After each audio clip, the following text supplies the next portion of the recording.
नमस्कार स्वामी भक्तांनो, आपलं मनापासून स्वागत आहे पुन्हा एका नवीन भक्तिमय व्हिडिओमध्ये.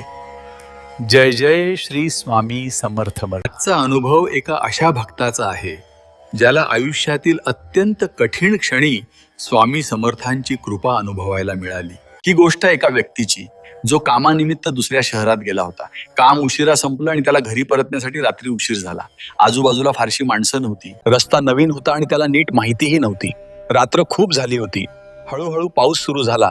त्याच्या मोबाईलची बॅटरी सुद्धा कमी झाली होती. तो व्यक्ती खूप घाबरला, कारण आसपास कुठली मदत मिळेल असं दिसत नव्हतं. थोड्या वेळाने मोबाईल पूर्णपणे बंद झाला. आता त्याच्याकडे न संपर्काचा मार्ग ना दिशा, फक्त अंधार आणि भीती. त्या क्षणी त्याला खूप असह्य वाटू लागलं.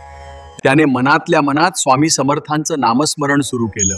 श्री स्वामी समर्थ, मला या संकटातून बाहेर काढा. तो सतत चालत राहिला आणि स्वामींचं नाव घेत राहिला. काही मिनिटांनी दूरवरून एका गाडीचा प्रकाश दिसला. त्याला आशा निर्माण झाली. गाडी त्याच्या जवळ येऊन थांबली.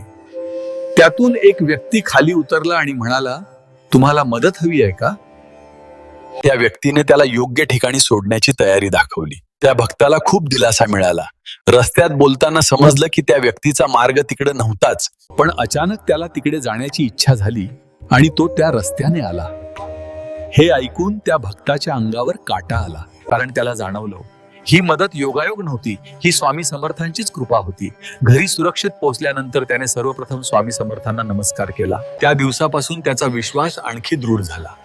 आजचा हा अनुभव आपल्याला शिकवतो की आपण कितीही कठीण परिस्थितीत असलो तरी स्वामी समर्थ आपल्या भक्तांना कधीच एकटं सोडत नाहीत. योग्य वेळी योग्य स्वरूपात मदत नक्की पाठवतात. म्हणूनच स्वामी समर्थ नेहमी म्हणतात, भिवू नकोस, मी तुझ्या पाठीशी आहे. जर हा अनुभव आवडला असेल तर व्हिडिओला लाईक करा. कमेंटमध्ये श्री स्वामी समर्थ नक्की लिहा. श्री स्वामी समर्थ.